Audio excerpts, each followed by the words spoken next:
बच्चों एक बार brief recap कर लेते हैं कि हम लोगों ने अपने लास्ट क्लास में क्या क्या कवर कर लिया था, उसके बाद हम लोग आगे की सेशन को कंटिन्यू करेंगे। तो in our last class we were talking about the different types of settlement that was introduced under the British rule in our country. तो आप लोगों ने देखा था कि कैसे बंगाल इकोनॉमी में बहुत डीप क्राइसिस आ रही थी, and after that the first settlement was introduced in 1793 by Lord Cornwallis, and that was the permanent settlement between the zamindars and the company officials, right. उसके बाद हम लोगों ने देखा रैयतवाड़ी सेटलमेंट के बारे में, that it was introduced by Thomas Munro and it was introduced in South India. It extended all over the South India and it was the settlement between the ryots, that is the cultivators and the company officials, right. उसके बाद फिर हम लोगों ने तीसरा settlement देखा था, that is the Mahalwari settlement. और महलवाड़ी सेटलमेंट में किसके बीच सेटलमेंट था? तो it was between the company officials and the village itself, the whole village. और रेवेन्यू कौन कलेक्ट करता था? The village headman. लेकिन बच्चों हम लोगों ने ये भी देखा कि ये सारे सेटलमेंट्स इंट्रोड्यूस तो हुए, but it was not well, it was not good for the pageants, the cultivators और इवन द जो हमारे विलेजेस थे उनके लिए भी अच्छा नहीं था। ये क्यों? क्योंकि बहुत ज्यादा रेवेन्यू डिमांड जो था बहुत ज्यादा हाई था। Peasants were not able to pay their dues और द रेंट, और जो जमींदार थे they were also not interested in improving the land conditions, right. और जो रैयत्स थे they were fleeing to the countryside, वो लोग विलेज में ना रह के वो लोग कंट्री साइड की तरफ they were moving towards that side, okay. तो ओवरऑल ये सारे सेटलमेंट पे हमने देखा कि इनका इंट्रोडक्शन तो हुआ, लेकिन it was not that successful जितना कंपनी ऑफिशियल्स ने सोचा था, okay. So in today's class we are going to talk about the crops for Europe. हम लोग देखेंगे कि सिर्फ रेवेन्यू कलेक्शन ही नहीं, बल्कि यहाँ पे जो ब्रिटेन से जितने भी ऑफिशियल्स आए थे उन्होंने देखा कि इंडिया उनको एक अच्छी जगह मिली थी जहाँ पे वो लोग क्रॉप प्रोडक्शन भी शुरू कर सकते हैं। नाउ लेट अस सी कैसे उन्होंने पेजेंट्स को फोर्स किया था to produce new crops, and it was just for their own profit, okay. So the British also realised that the countryside could not only yield revenue, it could also grow the crops that Europe required. मतलब कहने का ये European region, Britain आपके European region में आता है, right. आप लोग वर्ल्ड मैप एक बार यूरोप का देख सकते हो कि यूरोप में कौन कौन सी जगह है, कौन कौन से कंट्रीज है। You will see that Britain is also there, okay. So what happened, they saw that कि हम ये जो इंडिया में आके लोग रेवेन्यू कलेक्ट कर रहे हैं, इसके अलावा इन लोगों ने देखा कि they can the soil of India was really good, fertile, and also it could be used to grow the crops that were needed in Europe, okay. So by the late 18th century, now late 18th century means after 1850s, okay, after the year 1850s, so the company was trying its best to expand the cultivation of opium and indigo. So these were the two plants that were mostly needed in European region, okay, indigo और opium का। तो late 18th century के बाद company ने देखा कि they were trying their best to expand their cultivation of opium and indigo in India. Now this is the picture here of the indigo, okay. This plant indigo is used for dyeing. अब हम लोग basically Indigo के बारे में पढ़ेंगे कि कैसे एक बहुत बड़ा रिबेलियन हो गया था just because of this plant indigo and due to its production in our country, okay. तो अब हम लोग थोड़ी हिस्ट्री में जाते हैं बच्चों। Late us understand what were the crops grown, और इंडिगो के बारे में थोड़ा डिटेल में पढ़ते हैं, ओके।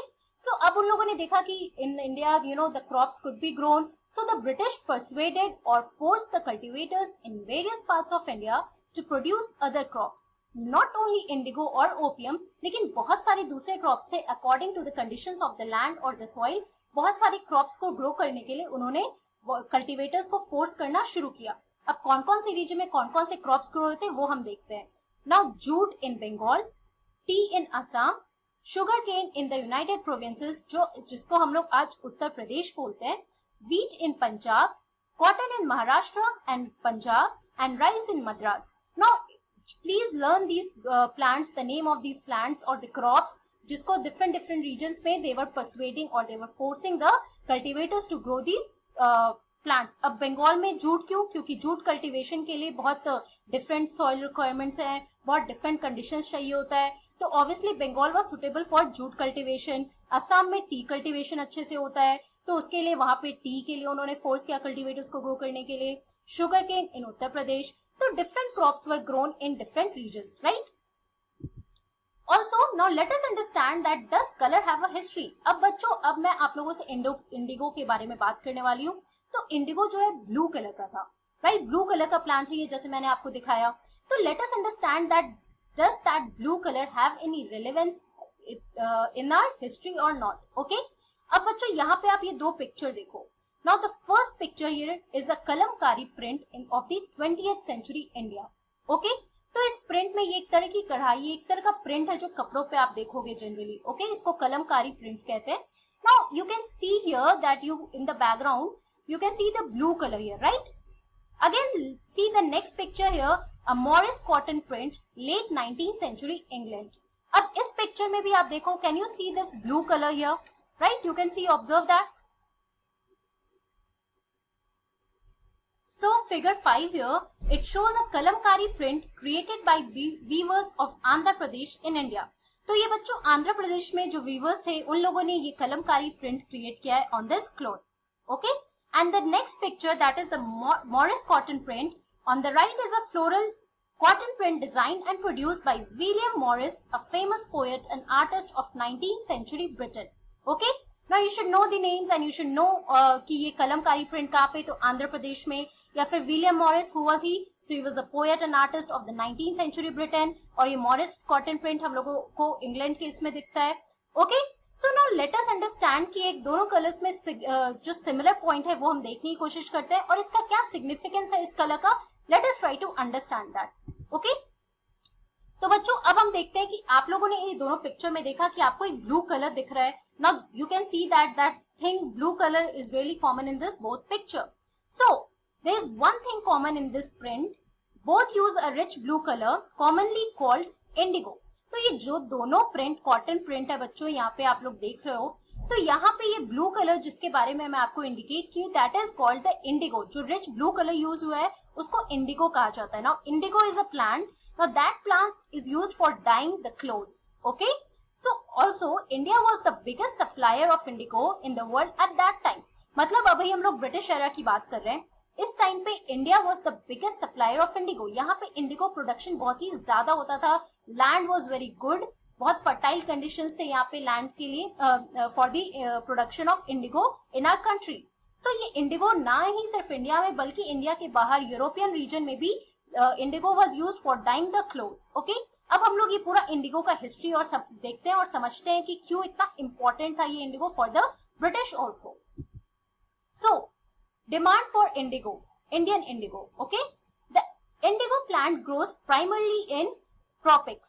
तो बच्चों you should know that हमारा जो कंट्री इंडिया ये ट्रॉपिकल रीजन में, आप लोग ज्योग्राफी में लोकेशन ऑफ इंडिया में आप लोगों ने पढ़ा होगा, ट्रॉपिकल रीजन में बहुत ज्यादा क्लाइमेटिक कंडीशंस होते हैं जो नॉर्मल रेनी सीजन भी होता है प्लस समर सीजन, तो सब कुछ बहुत ही नॉर्मल एक इक्वल कंडीशंस में होते हैं. ओके, तो hot and wet climate condition, right? So by the 13th century, Indian indigo was being used by cloth manufacturers in Italy, France and Britain to dye cloth. तो बच्चों 13th century यानी हम लोग 1200 era की बात करें तो उस टाइम पे इंडियन इंडिगो यूज किया जा रहा था by cloth manufacturers in Italy, in France and in Britain to dye cloth. तो जैसे मैंने आपको बताया indigo is a plant that is used for dyeing clothes. Why वो ब्लू कलर का होता है, वो ब्लू कलर काफी अच्छे से यूज किया जाता है टू डाई क्लोथ्स. ओके, और only small amounts of Indian Indigo reach the European market and it's price was very high.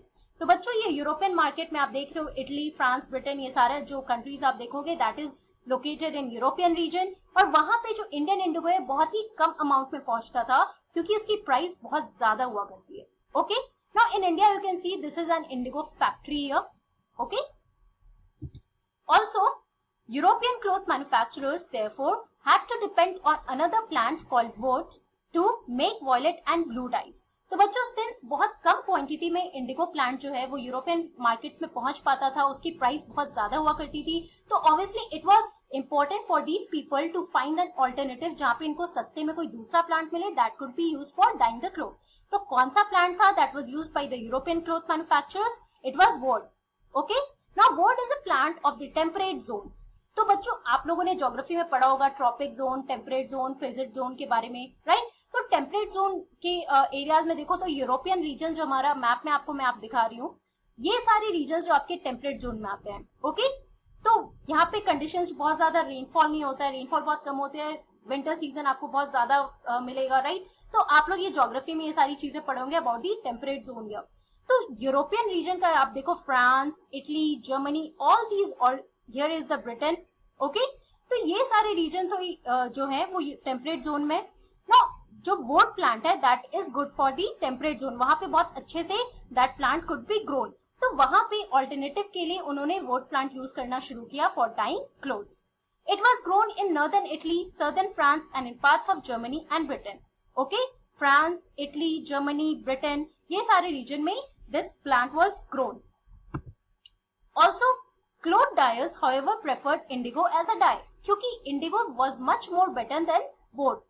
Indigo produced a rich blue color, whereas the dye from woad was pale and dull. यहाँ पे आप देखो Indigo से die किया हुआ cloth आप देख रहे हो, वुलन क्लोथ्स में ये देखो आप यूज किया जा रहा है। सो बहुत फाइन और बहुत रिच ब्लू कलर आता है when indigo is used for dyeing that cloth, okay. लेकिन आप वोड प्लांट से बहुत ज्यादा पेल और डल कलर होता था। That's why the cloth dyers they preferred indigo as a dye. The French began cultivating indigo in Saint Dominique in the Caribbean islands, the Portuguese in Brazil, the English in Jamaica, and the Spanish in Venezuela. तो obviously आप देखो कि ये सारे regions में French जो है उन्होंने कल्टीवेशन शुरू किया इंडिगो का, यहाँ पे सेंट डोमिनिक में, ऑल्सो पोर्टुगीज ने ब्राजील में किया, ब्रिटेन जो है उन्होंने जमाइका में किया, स्पेनिश लोगों ने वेनेजुएला में किया। तो European countries they needed much more indigo and also the woad plant was used as an alternative, okay. Indigo plantations also came up in many parts of North America. तो आप देख रहे हो कि नॉर्थ अमेरिका हो या European regions हो, ये सारे रीजन्स में इंडिगो का डिमांड बहुत ज्यादा बढ़ रहा था, okay. And why was it increasing? Because they were the indigo plant was used for dyeing the clothes, और बहुत ज्यादा इंडिगो से जो रिच ब्लू कलर निकलता था after the dye, so that was much more preferred rather than the woad that was a plant grown in the temperate zone, okay. वो easily available था। Indigo India से India was the largest exporter, लेकिन बहुत ही कम quantity में इन सारे regions में ये Indigo plant जाता था, ओके। और बहुत ही ज्यादा प्राइस हुआ करती थी। That is why people they found an alternative but they were not that happy. तो यहाँ पे British they turn to India for indigo. Now they are ruling here in India. तो उन्होंने देखा they faced with the rising demand for indigo in Europe. The company in India looked for ways to expand the area under indigo cultivation. Now they were also they were also seeing the increasing demand of indigo. तो उन्होंने देखा कि यहाँ पे India में they got a good opportunity for indigo cultivation. Okay. From the last decades of 18th century, indigo cultivation in Bengal expanded rapidly, and Bengal indigo came to dominate the world market. तो जब ये लोग Bengal province में आए, इन्होंने देखा conditions were really good to grow indigo here. तो यहाँ पे बंगाल में cultivation of indigo it expanded, और Bengal indigo it came to dominate the world market. Again this is the picture here of the indigo factory in Bengal, okay. Also in 1788, only about 30% of indigo was imported in Britain from India.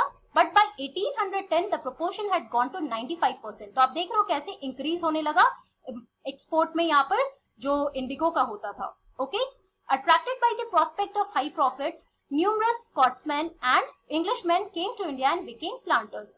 तो यहाँ पे इन लोगों ने देखा बहुत ज्यादा profit मिल रही है इंडिगो प्लांटेशन से, तो स्कॉटलैंड के लोग या फिर ब्रिटिश जो इंग्लिशमैन थे they came here in India and they became planters and they started the indigo cultivation here in India, okay.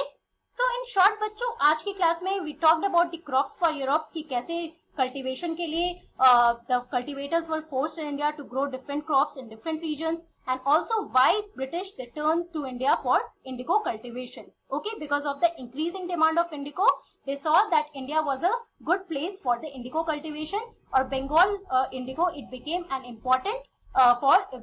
important place here, and its export was in a good amount to the European countries, okay. So that's all for today. In next class I'm going to continue this discussion. Thank you very much.